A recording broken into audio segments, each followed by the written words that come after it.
بسم اللہ الرحمن الرحیم الرحمن علم القرآن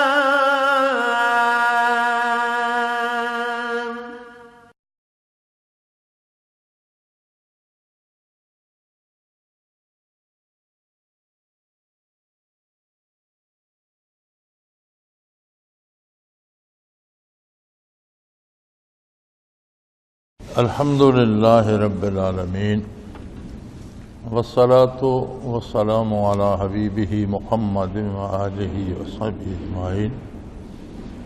اعوذ باللہ من الشیطان الرجیم، بسم اللہ الرحمن الرحیم۔ وَإِذَا سَمِعُوا مَا أُنزِلَ إِلَى الرَّسُولِ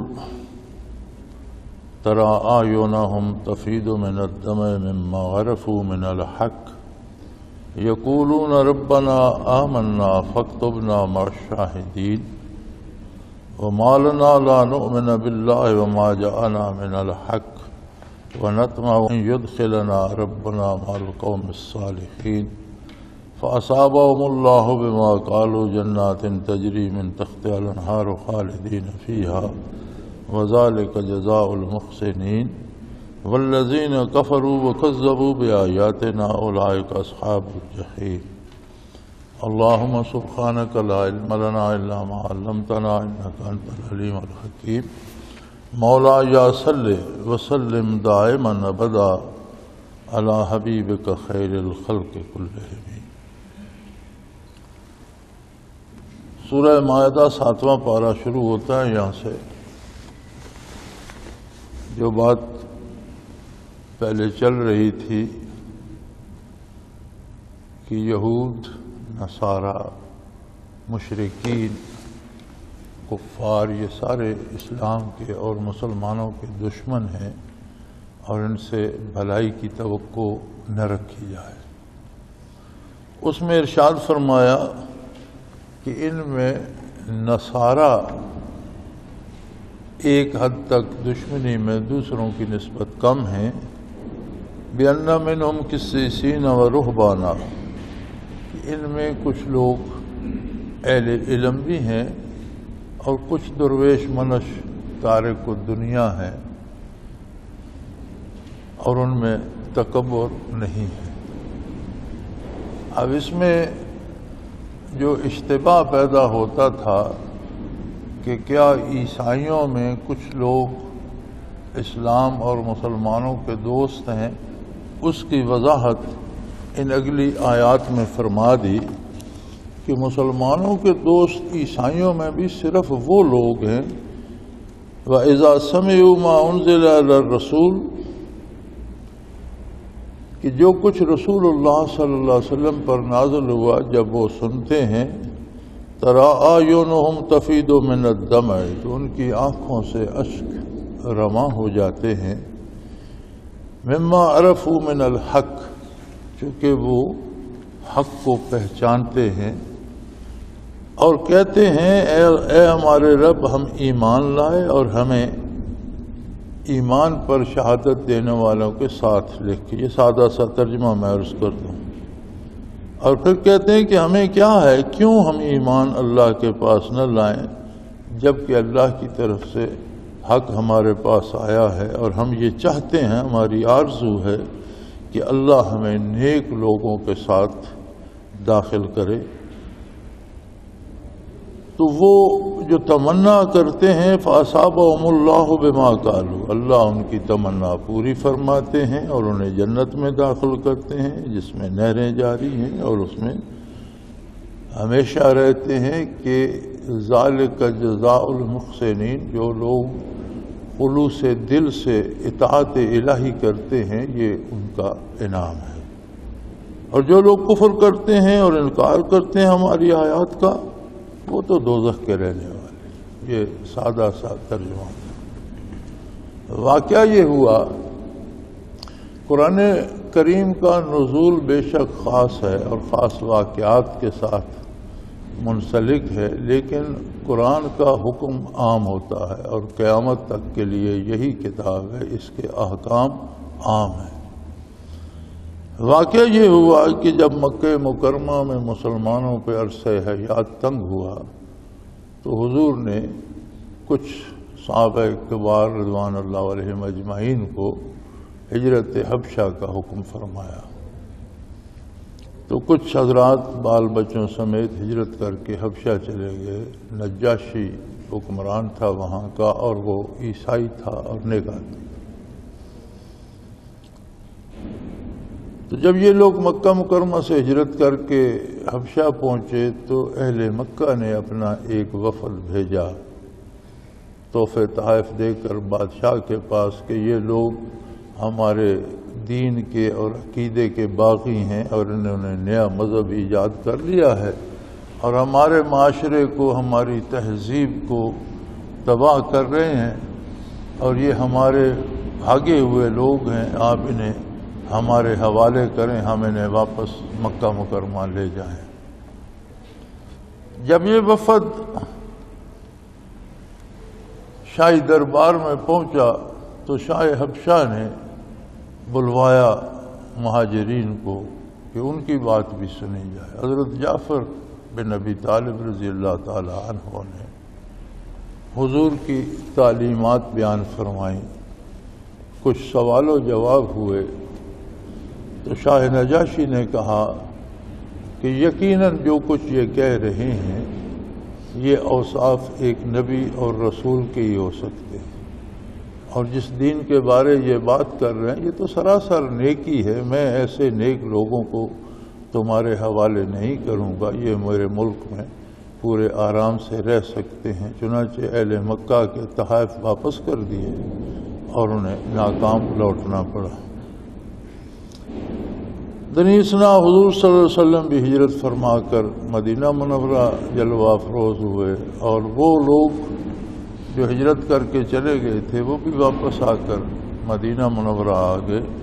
تو شاہ نجاشی نے تحقیق حال کے لیے اپنے 70 آدمیوں کا ایک وفد بھیجا مدینہ منورہ کہ خود جا کر جائزہ لو۔ وہ 70 کے 70 اہل علم بھی تھے اور شاہی دربار کے علماء تھے، نیک اور درویش منش لوگ تھے۔ جب وہ بارگاہ رسالت میں پہنچے اور حضور کی باتیں سنی اور تلاوت فرمائی جن آیات کی حضور نبی کریم صلی اللہ علیہ وسلم نے، وہ انہوں نے سنی، تو وہ واقعہ قرآن کریم بیان کر رہا ہے کہ عیسائیوں میں جن لوگوں کی تعریف کی گئی ہے کہ وہ مسلمانوں سے دشمنی نہیں رکھتے بلکہ ان تک حق نہیں پہنچا تو وہ عیسائی ہیں۔ جب حق پہنچتا ہے وَإِذَا سَمِعُوا مَا أُنزِلَ إِلَى الرَّسُولِ، جب انہوں نے وہ آیات سنی جو رسول اللہ صلی اللہ علیہ وآلہ وسلم پر نازل ہوئی ہیں، تَرَىٰ أَعْيُنُهُمْ تَفِيضُ مِنَ الدَّمْعِ، تو آپ نے دیکھا کہ ان کی آنکھوں سے اشک رواں ہو گئے۔ مما عرفوا من الحق، اور ان کے اس بے تابانہ گریہ وزاری کا سبب یہ تھا کہ انہوں نے حق کو پہچان لیا۔ اب عیسائیوں میں بھی کوئی جب تعلیمات نبوت پہنچتی ہیں قبول نہیں کرتا، انکار کر دیتا ہے، تو وہ ویسا ہی کافر ہے جیسا مشرکین اور یہود کافر ہیں۔ عیسائیوں میں جن لوگوں کی تعریف کی گئی گزشتہ آیات میں، آگے تفصیل بیان کر دی گئی کہ یہ وہ لوگ ہیں کہ جب انہوں نے آیات سنی تو ان کے دل پر اثر انداز ہوئیں اور فوراً ایمان لے آئے، بلکہ آنکھوں سے اشک رواں ہو گئے، اور اس وجہ سے اشک رواں ہوئے کہ انہوں نے اللہ کے کلام کو پہچان لیا اور کہنے لگے یقولون ربنا آمنا، اے اللہ ہم ایمان لاتے ہیں تیرے کلام پر، تیرے نبی پر، تیرے رسول پر، تیری توحید پر ہم ایمان لائے، فاکتبنا مع الشاہدین، اے اللہ ہمیں ان لوگوں میں لکھ لے جو تیرے نبی کی صداقت اور تیری توحید کی گواہی دیتے۔ فاکتبنا مع الشاہدین، شہید کہتے ہیں شاہد یا شہید گواہ کو، شہید کو شہید اس لیے کہا جاتا ہے جو رائے حق میں قتل ہوتا ہے، جان دیتا ہے، اسے شہید اس لیے کہا جاتا ہے کہ وہ کسی ایسی بات پہ جان دیتا ہے جو دین کی حقانیت ثابت کرتی ہے، اس لیے اس نے اعلیٰ ترین گواہی دی، جان دے کر اس نے دین کے برحق ہونے کی اور سچا ہونے کی گواہی دی، اسے شہید کہا جاتا ہے۔ سو فرمایا کہ اللہ ہمیں ان لوگوں کے ساتھ شامل فرما جو تیری دین کی حقانیت کے گواہ ہیں۔ اور پھر کہنے لگے وَمَا لَنَا لَا نُؤْمِنُ بِاللَّهِ، کوئی وجہ ہمارے پاس نہیں ہے کہ ہم اللہ پر ایمان نہ لائیں۔ کیا وجہ ہے؟ کوئی سبب ایسا نہیں ہے کہ حضور محمد الرسول اللہ صلی اللہ علیہ وسلم کی بعثت اور آپ کے اعلان نبوت اور نزول قرآن کے بعد، اللہ کا کلام سننے کے بعد، حضور صلی اللہ علیہ وسلم کی ذات ستودہ صفات سے ملاقات کے بعد کوئی وجہ نہیں رہ جاتی کہ ہم ایمان نہ لائیں، بلکہ ہماری خواہش و آرزو تو یہ ہے وَنَطْمَعُ أَن يُدْخِلَنَا رَبُّنَا مَعَ الْقَوْمِ الصَّالِحِينَ، ہماری آرزو تو یہ ہے، تمنا یہ ہے کہ اللہ ہمیں اپنے نیک لوگوں میں شامل فرما لے۔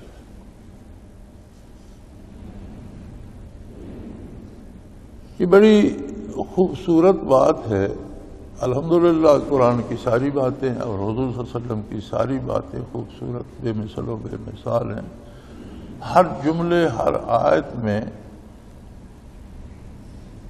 کچھ مفاہیم خزانوں کی طرح پوشیدہ ہوتے ہیں جنہیں تلاش کرنا پڑتا ہے۔ تو ان کا یہ جملہ وَنَطْمَعُ أَن يُدْخِلَنَا رَبُّنَا مَعَ الْقَوْمِ الصَّالِحِينَ، اس میں ایک حقیقت یہ بھی پوشیدہ ہے کہ ہر بندے کے پاس ایک معیار ہے۔ جب وہ اپنے مسلمان ہونے کا دعویٰ کرتا ہے، دعوی اسلام کے ساتھ اسے دیکھنا یہ چاہیے کہ کیا عقیدے سے لے کر عمل تک وہ صالحین میں شامل ہے۔ ایمان کا تقاضا یہ ہے کہ اس کے اعمال صالح ہوں، اس کے عقائد درست ہوں، وہ عقیدہ ہو جو آقا نامدار صلی اللہ علیہ وآلہ وسلم نے تعلیم فرمایا ہے، اور وہ کردار ہو جو نبی کریم صلی اللہ علیہ وسلم نے تعلیم فرمایا ہے اور جسے حضور پسند فرمائے۔ تو ان کا یہ ارشاد وَنَطْمَعُ أَن يُدْخِلَنَا رَبُّنَا مَعَ الْقَوْمِ الصَّالِحِينَ، یہ دو باتوں کی طرف نشاندہی۔ بے شمار خزانے ہوں گے، بظاہر فوری طور پر جو سمجھ میں آتی ہیں وہ دو باتیں ہیں۔ ایک بات یہ ہے کہ وہ فرماتے ہیں نَطْمَعُ أَن يُدْخِلَنَا رَبُّنَا، کہ یہ اللہ کا احسان ہے کہ وہ کسی کو توفیق عمل دے دے، یہ ہمارے رب کا کرم ہے کہ وہ ہمیں نیک لوگوں میں داخل کر دے۔ ہم اپنی بہادری سے، اپنے زور سے اپنے آپ ایسا نہیں کر سکتے، یہ اس کی دی ہوئی توفیق ہے، اس کا احسان ہے۔ وہ چاہے تو توفیق عمل عطا کر دے، اور یہ توفیق عمل اس کی رضا کی دلیل ہے، یعنی جس سے راضی ہوتا ہے اسے نیکی کی توفیق ارزاں کر دیتا ہے۔ لہذا کسی کو اگر نیکی کی توفیق ہو، کثرت عبادت کی توفیق ہو، سچ بولتا ہو، حلال کھاتا ہو، معاشرے میں نیکی کرتا ہو، تو اسے نیکی پہ نازاں نہیں ہونا چاہیے کہ یہ بھی رب کا احسان ہے، اس کی دی ہوئی توفیق ہے، اس کی عطا سے نیکی کرتا ہے۔ جس سے وہ ناراض ہو جاتا ہے اس سے توفیق سلب ہو جاتی ہے۔ اور دوسری بات کہ دعوی ایمان کے لیے یہ ضروری ہے کہ آدمی اپنے آپ پر نگاہ رکھے، اپنے عقیدے پر اور اپنے عمل پر ہمہ وقت پیرا بٹھائے، اور یہ دیکھتا رہے کہ میرا ایمان اگر صحیح ہے تو یقیناً میرا عمل صالح ہوگا، میرا عمل نیک ہوگا۔ یوں تو ہر آدمی کے پاس صلاحیت کا ایک اپنا معیار ہے۔ آپ چوروں ڈاکوؤں سے بھی پوچھیں تو ان کے پاس بھی جواز کی دلیل ہوتی ہے کہ میں یہ نہ کرتا تو کیا کرتا، میری یہ مجبوری تھی، میری وہ مجبوری تھی. لیکن صلاحیت کی دلیل ہر بندے کی قابل قبول نہیں ہے. صلاحیت کی صرف ایک دلیل ہے. جو کام کرنے کا حکم دیا حضور صلی اللہ علیہ وسلم نے، جو کام ہوتا دیکھ کر حضور نے پسند فرما لیا، وہ صالح ہے.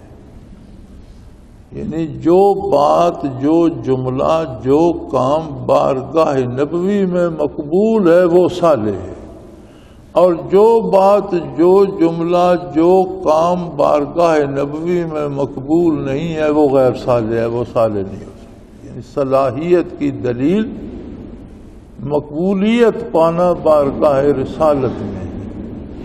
تو جب آدمی ایمان کا دعویٰ کرتا ہے، الحمدللہ ہم سب ایمان کا دعویٰ کرتے ہیں، تو علماء حق فرماتے ہیں کہ یہ کہنا کہ میں مومن ہوں، مسلمان ہوں، ایمان رکھتا ہوں، یہ ایک دعویٰ ہے. ہر دعویٰ اپنے دلائل کے ساتھ اپنے ثبوت کو پہنچتا ہے. آپ کسی عدالت میں کوئی دعویٰ کر دیں تو فوراً وہ ثبوت مانگتے ہیں کہ یہ جو دعویٰ تم نے کیا اس کا ثبوت کیا ہے. اگر ثبوت ناکافی ہوں تو دعویٰ خارج ہو جاتا ہے، اسے کوئی نہیں مانتا. یہ بھی دعویٰ ہے کہ میں مسلمان ہوں، اس کا ثبوت کیا ہے؟ علماء حق فرماتے ہیں کہ اس کا ثبوت کردار ہے، اعمال ہیں، سوچیں ہیں. چونکہ سوچ اور فکر کردار کی بنیاد بنتی ہے. جو ہم سوچتے ہیں، جس طرح ہم خواہش کرتے ہیں، آرزو کرتے ہیں، پھر اس پر عمل کرنے کے لیے کوشش کرتے ہیں، پھر اس کے مطابق عمل ہوتا ہے. تو سوچ و فکر سے لے کر عمل تک یہ صورت اتباع نبوت میں ڈھل جائے تو صالح، اور حضور صلی اللہ علیہ وسلم کی پسند کے خلاف ہو تو وہ صالح نہیں ہے. صحابہ کرام رضوان اللہ علیہم اجمعین قرآن کے مثالی مسلمان ہیں. حضور اکرم صلی اللہ علیہ وسلم کی نبوت و رسالت کے گواہ ہیں، قرآن کے کتاب اللہ ہونے کے گواہ ہیں، نزول وحی کے گواہ ہیں.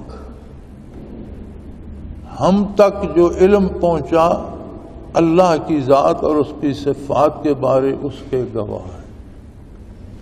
ایک لمحے کے لیے اگر آپ تصور کر لیں کہ ہم صحابہ کرام کی بات نہیں مانتے، تو صحابہ کرام کے علاوہ حضور کی حیات مبارکہ میں جتنے لوگ تھے وہ تو مخالف تھے. وہ تو قرآن کریم مختلف باتیں بتاتا ہے. کوئی آپ کو کہتا تھا مجنون ہو گئے، پاگل ہو گئے، کوئی کہتا تھا جادوگر ہیں، کوئی کہتا تھا سچی بات نہیں کر رہے، کوئی جو کسی کے منہ میں آتا تھا وہ کہتا تھا. اب سوائے الزامات کے کچھ نہیں ملتا. اور اگر صحابہ کرام پہ اعتماد مجروح ہو جائے کہ جی یہ بھی سچ نہیں بتا رہے، تو پھر اسلام کا وجود ثابت کرنا ممکن نہیں رہتا. یہ صحابہ کرام کس مزاج کے لوگ تھے؟ ایک صحابی بارگاہ رسالت میں پہنچے تو ان کے پاس چادر تھی سرخ رنگ. سرخ رنگ عموماً خواتین زیادہ استعمال کرتی ہیں. تو حضور اکرم صلی اللہ علیہ وسلم نے وہ پسند نہیں فرمایا. آپ کو اچھا آپ کا، اور جو چیز حضور کو پسند نہ آتی رخ انور متغیر ہو جاتا. اور صحابہ کرام اس تغیر کو بھانپتے رہتے تھے. تو انہوں نے عرض کی یا رسول اللہ آپ نے میری کون سی بات پسند نہیں فرمایا؟ فرمایا یہ سرخ چادر تمہیں اچھی نہیں لگ رہی. جائز ذرائع سے آئی تھی، حلال ذرائع سے آئی تھی، اس میں کوئی چوری چکاری کا مال نہیں تھا. حضور کو وہ رنگ مرد کے ساتھ پسند نہیں آیا. پھر حضور نے کئی دن دیکھا کہ ان کے پاس وہ چادر نہیں ہے. تو ایک دن خیال مبارک آ گیا. آپ نے فرمایا بھئی آپ نے وہ چادر کیا کیا اس کا؟ یا رسول اللہ میں جب یہاں سے واپس گیا تو تنور میں جھونک دی۔ آپ نے فرمایا وہ تو اچھا قیمتی کپڑا تھا، تم کسی گھر کی خاتون کو دے دیتے، مجھے تو یہ پسند نہیں آیا تھا کہ سرخ رنگ کا لباس یا چادر مرد پر کیوں ہو، تو آپ کسی خاتون کو دے دیں۔ انہوں نے عرض کی یا رسول اللہ، جو چیز آپ کو پسند نہ آئے اس پر میرا اختیار چلے تو وہ دنیا میں باقی کیوں رہے؟ یہ قرآن کے گواہ ہیں، یہ اس طرح کے مثالی لوگ تھے، اتنا احساس ہوتا تھا انہیں اتباع نبوت کا، اور اتنا احساس ہوتا تھا۔ اور دنیا میں ایک لفظ عام ہے، محبت، ماں کو بیٹوں سے بڑی محبت ہے، باپ کو اولاد سے بڑی محبت ہے، اولاد کو والدین سے بڑی محبت ہے، بھائیوں میں بڑی محبت ہے، دوستوں سے بڑی محبت ہے۔ ہم یہ لفظ سنتے رہتے ہیں، لیکن جب ہم یہ دیکھتے ہیں کہ جو باپ محبت کے دعوے کرتا ہے، جب بچے جوان ہوتے ہیں اگر وہ بے روزگار ہوں تو وہ محبت کہاں جاتی ہے؟ وہ تو گھر سے نکالنے پہ تیار ہو جاتا ہے اور بددعائیں دیتا ہے اور کوسنے دیتا ہے۔ تو کیا اسی کو محبت کہتے ہیں کہ باپ کو کچھ پیسے ملتے رہیں تو محبت قائم رہے، نہ ملے تو محبت چلی گئی، پھر محبت تو نہ ہوئی؟ یہی حال ماں کی محبت کا ہوتا ہے، ذرا سی خلاف پسند بات ہو جائے تو گھر بٹ جاتے ہیں، الگ ہو جاتے ہیں، بھائی بھائی چپا چپا زمین کے لیے ایک دوسرے کو قتل کر دیتے ہیں۔ یہ محبتیں نہیں ہیں، یہ سودے بازیاں ہیں اپنی اپنی۔ ہم جہاں سے ہماری ضرورت پوری ہوتی ہے وہاں ہمیں محبت ہوتی ہے، جہاں سے ہم سمجھیں کچھ نہیں ملے گا وہاں محبتیں مفقود ہو جاتی۔ دنیا میں کسی نے کسی سے محبت کی ہے تو وہ صحابہ محمد الرسول اللہ تھے، جنہوں نے اللہ کے رسول سے محبت کی۔ اگر اس کی ہم مثالیں تلاش کریں تو شاید زندگی گزر جائے اور مثالیں پوری نہ ہوں، لیکن بعض چھوٹے چھوٹے واقعات اس پہ عجیب دلیل بن جاتے ہیں۔ ایک بزرگ صحابی تھے، عشاء کے بعد ان کا بچہ یا پوتا آتا، چھوٹا بچہ کو آتا، وہ ان کا ہاتھ پکڑ کر انہیں گھر لے گا، اور پھر سحری کے لیے کوئی گھر کا فرد انہیں ہاتھ پکڑ کر مسجد میں چھوڑنے آتا،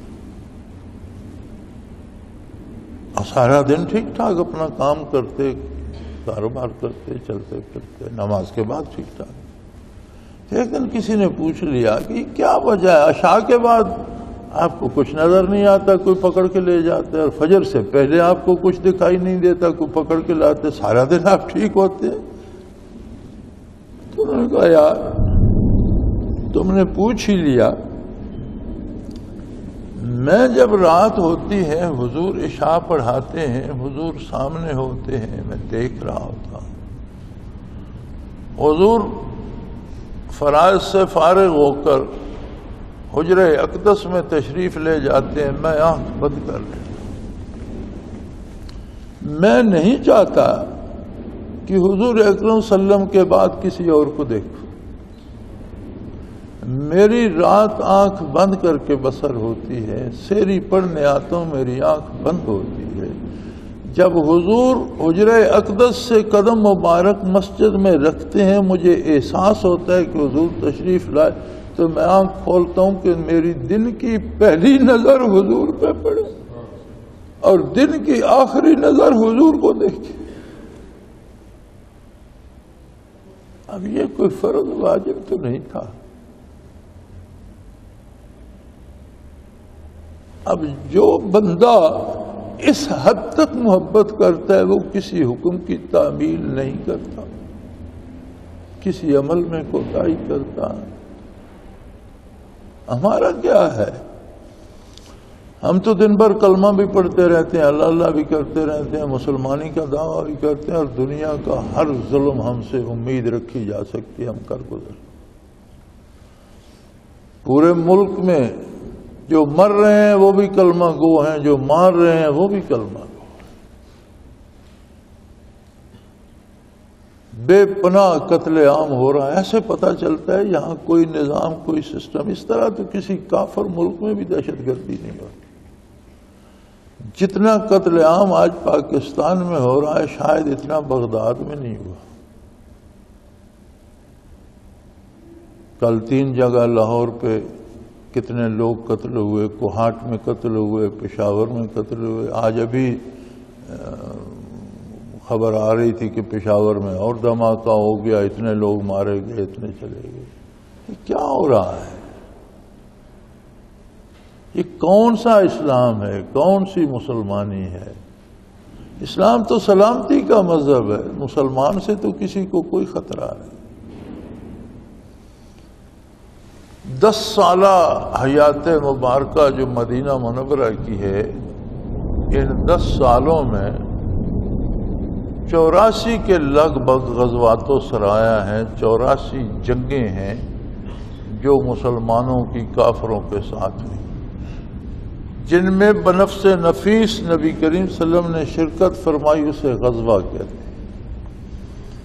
جن جنگوں میں حضور نے کسی کو اپنا نائب بنا کر اور امیر لشکر بنا کر بھیجا اسے سریہ کہتے ہیں. سرایہ سریہ کی جمع ہے، غزوات غزوہ کی جمع ہے. تو غزوات و سرایہ کی تعداد لم سم تقریباً 84 کے قریب بنتی ہے 10 سالوں میں. تو 10 سالوں میں جس قوم نے 84 جنگیں لڑیں، بے پناہ قتل عام ہوا ہوگا، کیونکہ یہ جنگیں ملکی جنگیں تھیں، اسلامی ریاست کی کفار کے خلاف جنگیں تھیں. تو بے پناہ قتل عام ہوا ہوگا نہیں. مقتولین کی تعداد تقریباً 1400 ہے. 84 جنگوں میں مقتولین کی تعداد 1400 سے نہیں بڑھتی. کہ بندے قتل کرنا مقصد نہیں تھا، کفر کی ظلمت کو روکنا اور توحید باری کو پھیلانا اور بندوں تک اللہ کا پیغام پہنچانا مقصود. قتل عام مقصود نہیں. تو یہاں آپ پچھلے 1 مہینے کے گنے تو 1400 مسلمانوں کے ہاتھوں شاید اس سے زیادہ قتل ہو گیا.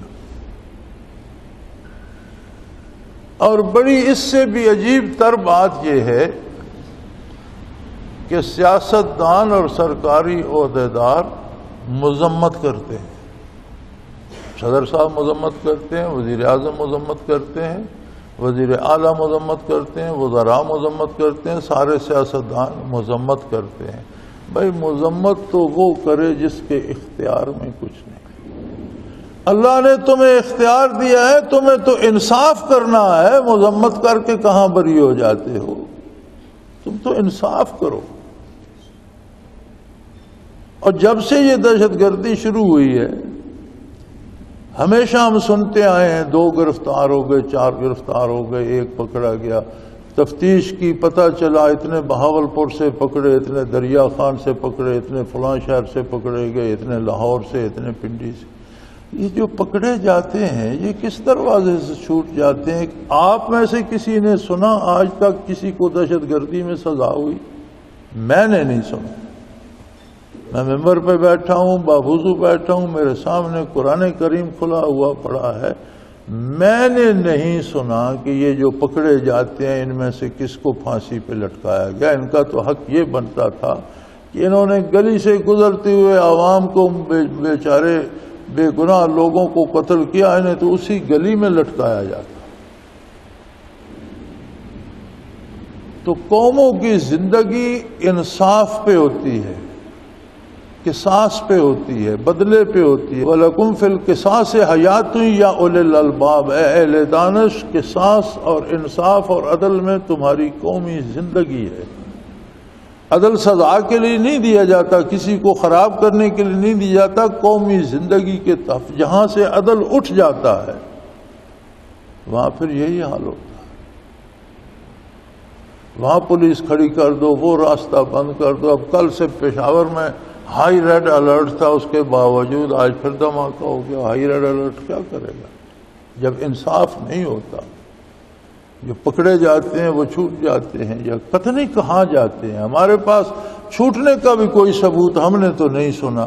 اور سزا ہوتے بھی کسی کو نہیں دیکھتا۔ اور پھر جو انصاف ہوتا ہے وہ بھی بڑی عجیب بات ہے۔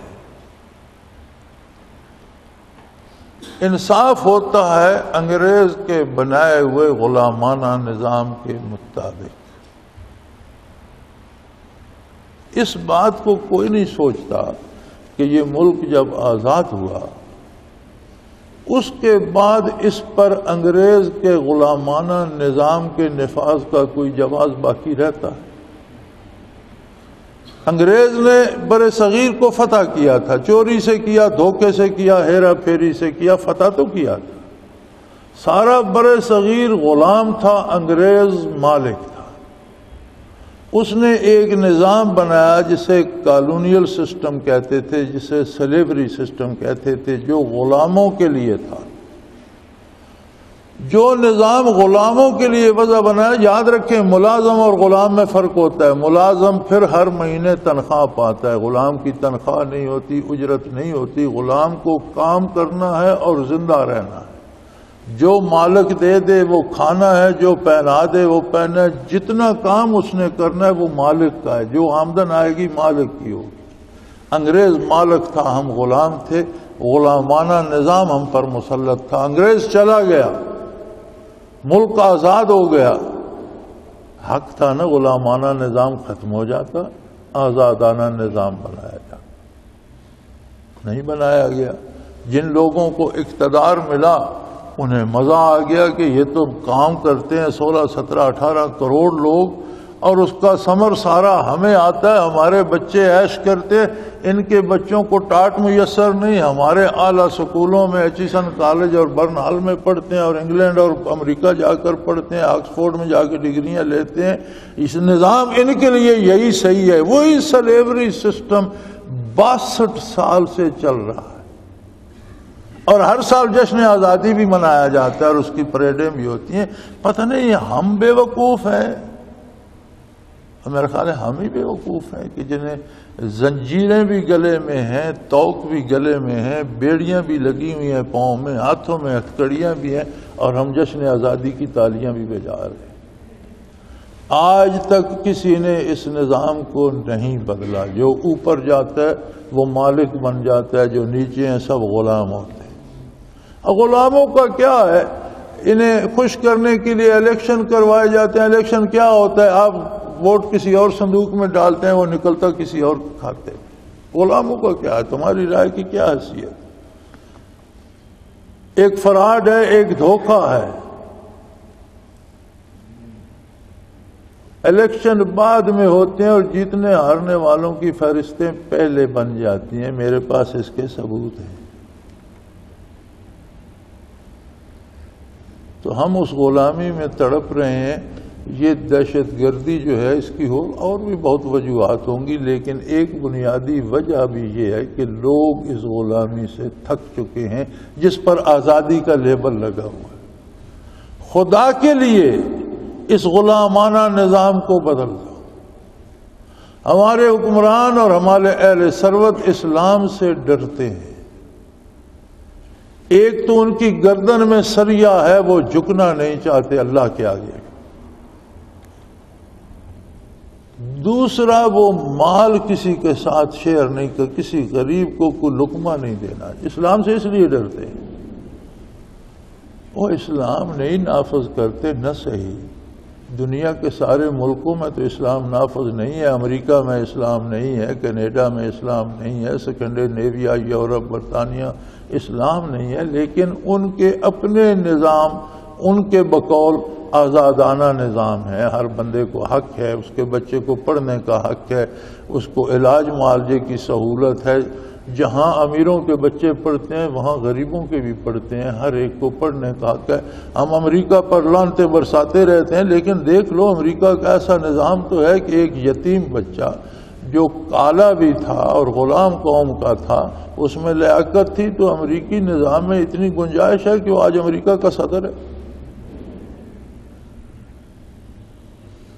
ایک غریب گھر کا بچہ تھا جس کی ماں کو باپ نے بچپن میں طلاق دے دی، جس کا باپ ہی نہیں تھا۔ اگر نظام ایسا تو ہے کہ آج وہ امریکہ کا، یہاں کوئی غریب سوچ سکتا ہے کہ وہ کل ایم پی ہوگا؟ MNA ہوگا.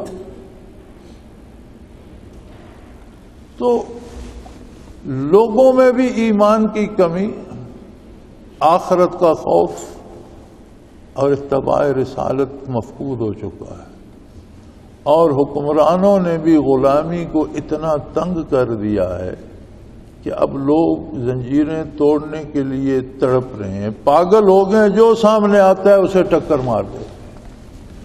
آج یہ نظام بدل دیا جائے، آج دہشت گردی ختم ہو سکتی ہے انشاءاللہ، اور بندے مارنے سے ختم نہیں ہوگی. یہ میری رائے ہے. کتنوں کو آپ ماریں گے اور کب تک ماریں گے؟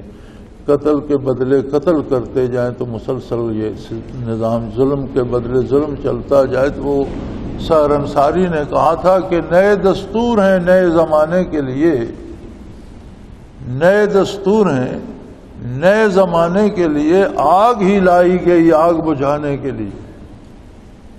آگ پر اور آگ ڈالیں گے تو وہ بجھ جائے گی. آپ دہشت گردی کے بدلے قتل عام کریں گے، غریب لوگوں کو ماریں گے. دہشت گرد غریبوں کو، بے گناہوں کو، بے کسوں کو مار رہا ہے، لیکن سرکاری اور حکومتی جہاز جہاں بم گرا رہے ہیں، کیا وہاں بے قصور بے گناہ عورتیں بچے نہیں مر رہے؟ تو پھر ہم کس کی تائید کریں؟ دونوں طرف دہشت گردی ہے، دونوں طرف ہے آگ برابر لگی ہوئی. تو اللہ کریم ہمیں اس سے پناہ دے. اس سے پناہ کی ایک ہی صورت ہے، وَنَطْمَعُ أَن يُدْخِلَنَا رَبُّنَا مَعَ الْقَوْمِ الصَّالِحِينَ. ہم اپنی آرزو یہ بنا لیں کہ اللہ ہمیں نیک لوگوں میں شامل فرمائے. یاد رکھیں، یہ خانہ جنگی یا دہشت گردی یہ عذاب الہی ہوتا ہے، اور جب قوموں کے احوال بگڑ جاتے ہیں تو یہ اللہ کی طرف سے مسلط کیا جاتا ہے. اور عذاب الہی کو ہٹانے کا علاج تلوار یا بندوق یا توپ یا گولی یا جہاز کا بم نہیں ہے. اس کا علاج توبہ اور رجوع الی اللہ ہے.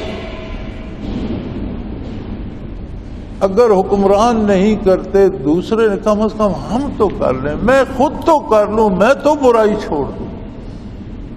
ہم میں سے ایک ایک فرد کے برائی چھوڑنے سے کچھ نہ کچھ فرق تو پڑے گا.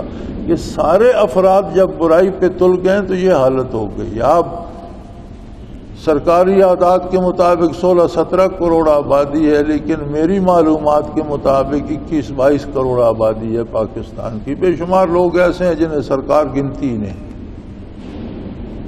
اتنی بڑی آبادی میں کروڑوں دکانیں اور تاجر ہیں. ایک دکان کی نشاندہی آپ کر سکتے ہیں کہ وہاں بلا خوف چلے جائیے، جو بھاؤ بتلائے گا وہ بھی صحیح ہوگا، جو چیز دے گا وہ بھی ٹھیک ہوگی. کوئی ایک، اس کا مطلب ہے ساری قوم چور ہو گئی. نمازیں پڑھتے ہیں، اور دکاندار تو ہر سال عمرے پہ اور حج پہ جاتے ہیں، حاجی بھی ہیں، نمازی بھی ہیں، تسبیحات بھی ہاتھ میں ہیں، داڑھی بھی رکھی ہوئی ہے، لیکن دکان پہ جاؤ معاملہ کرو تو دغا دے جاتے ہیں. اب تو عالم یہاں پہنچا ہے کہ میرے پاس ایسے لوگ موجود ہیں، میرے پاس ایسے لوگوں کی فہرست ہے جنہوں نے میری بیعت بھی کی ہوئی ہے، اللہ اللہ بھی کرتے ہیں، اور مجھ سے معاملہ کرتے ہوئے میرے پیسے کھا جاتے ہیں. پرسوں کل مجھے کوئی کہہ رہا تھا کہ آپ ان لوگوں کو جماعت سے نکال کے. میں کہا میں کون ہوتا ہوں اللہ اللہ کرنے سے کسی کو روک؟ میری کیا حیثیت ہے؟ میں تو ایک غلام ہوں ایک بارگاہ کا. میری ذمہ داری ہے جو آئے اسے اللہ اللہ سکھاؤں. اب کوئی میرے ساتھ اچھا کرتا ہے یا برا کرتا ہے وہ تو میرا اور اس کا معاملہ ہے. میں اللہ کے نام سے تو کسی کو نہیں روک سکتا. تو میں یہ سوچتا ہوں کہ جب یہ لوگ شیخ کے ساتھ ایسا معاملہ کرتے ہیں، یہ دوسروں کے ساتھ کیا نہیں کرتے ہوں. اور یہ ہمارا قومی کردار عام آدمی سے لے کر حاکم اعلیٰ تک ہے. حکمرانوں کو بھی دیکھو تو اللہ میں اڑا رہے ہیں قومی خزانہ، عیش کر رہے ہیں، دولت لوٹ کر باہر لے جا رہے ہیں. کہہ رہے ہیں جی ملک 18,000 ارب ڈالر کا مقروض ہو گیا ہے. اب 18,000 یا 80,000 کہہ دو تو 80,000 ارب ڈالر کا حساب لگائیں تو سر گھوم جاتا ہے. لیکن 4-5 پاکستانی حکمران اپنے اکاؤنٹ باہر سے واپس لائیں تو کئی 80,000 ارب ڈالر آ جاتے ہیں جو یہاں سے لوٹ کر باہر رکھے ہوئے ملک مقروض ہو رہا ہے اور ان کے اکاؤنٹ باہر پڑے ہوئے. تو جب آپ کا رویہ یہ ہوگا تو اس کے جواب میں لوگ پھول برسائیں گے. تو غریب تو ہے ہی بد نصیب، نہ اسے اللہ کی اطاعت نصیب ہے، نہ اسے دنیا کا سکون نصیب ہے، نہ اسے آخرت کی فکر ہے. لوٹ کوئی رہا ہے، یہ قتل ایک دوسرے کو آپس میں کر رہے ہیں. یہ کتنی بڑی بد نصیبی ہے. اور لوگوں نے باریاں بنائی ہوئی ہیں، ایک دوسرا باری کے انتظار میں بیٹھا ہے. پتہ ہے کیا بیان آتے ہیں؟ ہم یہ نظام نہیں بدلنے دیں گے. بھئی نظام تمہارا چاچا لگتا ہے، کیوں نہیں بدلنے دو گے؟ اس لیے کہ اس نظام میں ان کی عیش ہے، موج ہے. میں کل بھی ایک بڑے سیاستدان کا بیان سن رہا تھا کہ ہم یہ نظام بدلنے کے لیے ہمارا کندھا کسی کو ہم نہیں دیں گے. اچھی بات ہے بھائی، آپ کو تو موج ہے، آپ کیوں بدلیں؟ بدلنا تو ان بے وقوفوں کو چاہیے جو اپنے جیسوں کو قتل کر رہے ہیں. یہ متحد ہو کر اس نظام کے خلاف کیوں کھڑے نہیں ہوتے؟ کیوں غریبوں کی جانیں لے رہے ہیں؟ کیوں اپنے لیے دوزخ خرید رہے ہیں؟ مذمت کرنے سے تباہیاں نہیں ٹلتی بلکہ کرنے سے ٹلی ہیں. تو یہ بنیادی جملہ جس کی تشریح میں ہم اتنے دور نکل گئے، یہ ہمیں یہ بتاتا ہے کہ ایمان کیا ہے. کہ یہ آرزو پیدا ہو جائے کہ اے اللہ مجھے صالحین میں داخل کر دے، میرا کردار ویسا کر دے جو میرے رسول کو پسند ہو، میرا کردار ویسا کر دے جو تیری بارگاہ میں شرف باریابی پا سکے. فرمایا فَأَصَابَهُمُ اللَّهُ بِمَا قَالُوا، اور میری رحمت بہت وسیع ہے. خواہ وہ پہلے غیر مسلم تھے، جب ایمان لائے اور دل میں چوٹ لگی، آنکھوں سے اشک رواں ہوئے، اور انہوں نے مجھ سے دعا کی کہ ہمیں نیک لوگوں میں داخل کر دے. فَأَصَابَهُمُ اللَّهُ بِمَا قَالُوا، اللہ نے ان کو ان کی منزل تک پہنچا، جو وہ چاہتے تھے انہیں عطا کر دیا. اور آخرت میں بھی ان کے لیے جنت ہے جس میں نہریں جاری ہیں اور جس میں ہمیشہ رہیں گے. فرمایا وَذَلِكَ جَزَاءُ الْمُحْسِنِينَ، جو خلوص دل سے تمنا کرتا ہے اس کو ہم ایسی انعامات سے نوازا کرتے ہیں. تو میرے بھائی، کافر تائب ہو اور خلوص دل سے دعا کرے تو اللہ اس کی زندگی اور آخرت دونوں بدل دیتا ہے. مومن کتنا بھی گناہگار ہو، جب اسے احساس ہو جائے، وہ خلوص سے تائب ہو جائے تو اللہ اسے کیا نہیں دیتا. اب بچ گئے وہ لوگ جو قرآن سن کر بھی حضور کے بعثت کے بعد بھی ایمان نہیں لاتے. والذین کفروا وکذبوا بآیاتنا، وہ یہود کہلائیں، ہنود کہلائیں، نصارہ کہلائیں، جو انکار کرتے ہیں اور ہماری آیات کی تکذیب کرتے ہیں، ایمان نہیں لاتے. اولئک اصحاب الجحیم، یہ لوگ دوزخ کا ایندھن، دوزخ کے رہنے والے. اللہ کریم ہمیں معاف فرمائے، ہمارے گناہ ہم سے درگزر فرمائے، ہمیں توبہ کی توفیق عطا فرمائے اور ہمیں نیک اور صالح لوگوں میں شامل کرے اور اس عذاب سے اس قوم کو نجات دے اور اسے توفیق عمل دے اور ہمیں شعور دے کہ ہم حق کا ساتھ دیں اور باطل سے گریز کریں. وآخر دعوانا ان الحمدللہ رب العالمین. اللہ اللہ اللہ اللہ اللہ اللہ اللہ اللہ.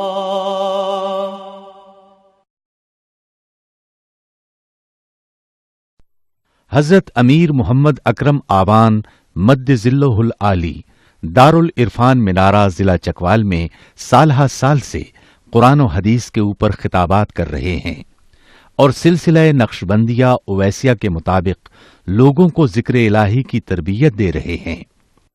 وہ قرآن پاک کی تفسیر ترتیب وار بیان کر رہے ہیں۔ تفسیر قرآن کو وہ موجودہ ملکی اور بین الاقوامی حالات کے مطابق بیان کرتے ہیں۔ موٹر وے سے کلر کہار کے انٹرچینج سے نکلتے ہوئے، کلر کہار کی جھیل سے ہوتے ہوئے، میانی، بوچھال اور نور پور سے گزرتے ہوئے دارالعرفان منارہ پہنچ سکتے ہیں۔ حضرت امیر محمد اکرم آوان نے بچیوں اور بچوں کی دینی اور دنیاوی تعلیم کے لیے سقارہ اکیڈمی کے نام سے ایک درسگاہ بھی قائم کی ہے، جس کا افتتاح ملک پاکستان کے صدر جنرل محمد ضیاء الحق نے اپنے دست مبارک سے کیا تھا۔ وہ تمام احباب جو اسلام کی طلب رکھتے ہیں ان سے گزارش ہے کہ دارالعرفان منارہ ضلع چکوال میں امیر محمد اکرم آوان صاحب کے خطابات سے مستفید ہوں۔ وہ ہر جمعے کو نماز سے پہلے بیان فرماتے ہیں۔ ہر ماہ کی پہلی اتوار کو ماہانہ اجتماع ہوتا ہے جس میں آپ خصوصی خطاب فرماتے ہیں اور پاکستان کے چاروں صوبوں سے احباب اس اجتماع میں شرکت کرتے ہیں۔ اس کے علاوہ یہاں سال میں 2 مرکزی اجتماعات بھی ہوتے ہیں، ایک رمضان المبارک میں اعتکاف کا اجتماع اور دوسرا جولائی اور اگست میں 40 دن کا اجتماع ہوتا ہے جس میں روحانی تربیت کی جاتی ہے۔ اپنا خون سیماب دے کر اتنا ہم کر جائیں گے، نام آقا کا چمن میں پھر رقم کر جائیں گے۔